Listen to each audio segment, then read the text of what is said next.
ओम बुद्धं शरणं गच्छामि, धम्मं शरणं गच्छामि, संघं शरणं गच्छामि। ओम। एक बार भगवान बुद्ध अपने अनुयायियों के साथ में, शिष्यों के साथ में किसी गांव को जा रहे थे। वहाँ उनका एक प्रवचन का आयोजन था। तो मार्ग में जब वो जा रहे थे तो उन्होंने देखा कि किनारे की ओर अनेक गड्ढे खोदे हुए हैं। कोई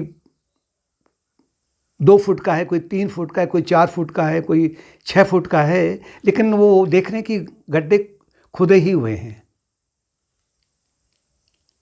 उनके शिष्यों को बड़ा आश्चर्य हुआ कि आखिर ये व्यक्ति कौन है जिसने ये गड्ढे खोदे हैं। जब बाद में प्रवचन हुआ तो लौटते समय में उनके शिष्यों में से एक ने पूछा कि महाराज, ये गड्ढे क्यों खोद रखे हैं और किस लिए खोद रखे हैं, किसने खोदे हैं। भगवान ने कहा कि ये व्यक्ति जल की खोज में है, इसे अपनी भी प्यास बुझानी है और अपने खेतों की भी प्यास बुझानी थी, लेकिन इस व्यक्ति को जल नहीं मिला, क्योंकि ये जगह जगह जो गड्ढे खोदे हैं, इसने देखा कि अगर यहाँ थोड़ा गड्ढा खोदा इसने, इसे जल नहीं मिला। फिर इसने दूसरी जगह खोद लिया, वहाँ भी जल नहीं मिला। तो जितने गड्ढे खोद रखे हैं इसके कहीं भी जल नहीं मिला हुआ है। अगर ये व्यक्ति एक ही जगह पर गहराई में गड्ढा खोदता तो इसे जल मिलता और इसकी प्यास बुझ जाती। जल का तात्पर्य है यहाँ आत्मज्ञान की प्यास। जीवन का जो लक्ष्य है, जो थकान होती ना, अनेक जन्मों से ये जो पथिक है, यात्री है, वो भटक रहा है इस संसार में, तो उसे प्यास बुझानी है, आत्मज्ञान की प्यास। जो कि प्यास उसकी पूर्ण रूप से अगर बुझ गई तो फिर उसको प्यास कभी उसको लगती ही नहीं है, यानी जन्म मृत्यु का चक्र समाप्त हो जाता है। तो ठीक ऐसे ही अनेक लोग ऐसे हैं, साधक ऐसे हैं अनेक, जो अभी आरंभिक अवस्था में हैं। वो एक आश्रम से दूसरे आश्रम में, एक मंदिर से दूसरे मंदिर में, एक जप से दूसरे जप में, एक की शिक्षा से दूसरे की शिक्षा में, वो निरंतर इनको पाने के लिए भटकते रहते हैं। एक आश्रम में गए तो उन्हें पता लगा कि यहाँ का रहन सहन ठीक नहीं है मेरे लायक, इन गुरु की थोड़ी ऊंचाई कम है, या हमारी तरह से बातें करते हैं, तो यहाँ नहीं बल्कि दूसरी जगह जाना चाहिए।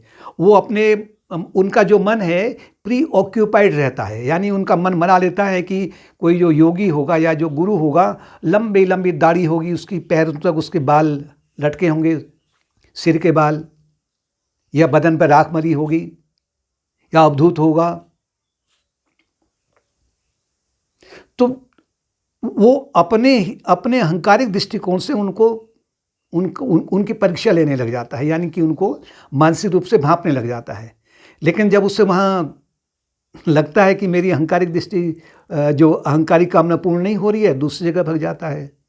एक मंत्र लिया एक से, तो फिर उसके बाद बदल लिया, दूसरे से मंत्र ले लिया। ये मंत्र ठीक है, पहले वाला मंत्र ठीक नहीं था, या ये शिक्षा ठीक नहीं थी, अब दूसरी शिक्षा को पकड़ लो।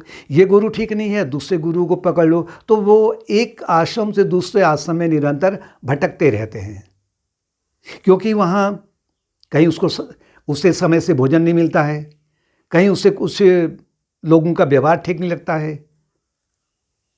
ये तात्पर्य है कि जगह जगह गड्ढे खोदना और फिर अंत में प्यासा ही रह जाना।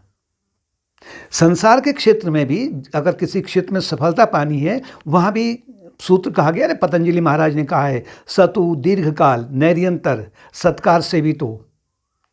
पुरुषार्थ को दीर्घ काल तक, एक ही प्रकार के पुरुषार्थ को दीर्घ काल तक और विश्वासपूर्वक, श्रद्धापूर्वक अगर उसमें हम डटे रहते हैं तो हमें भौतिक जगत में भी सफलता मिलती है, आध्यात्मिक क्षेत्र में तो मिलती है।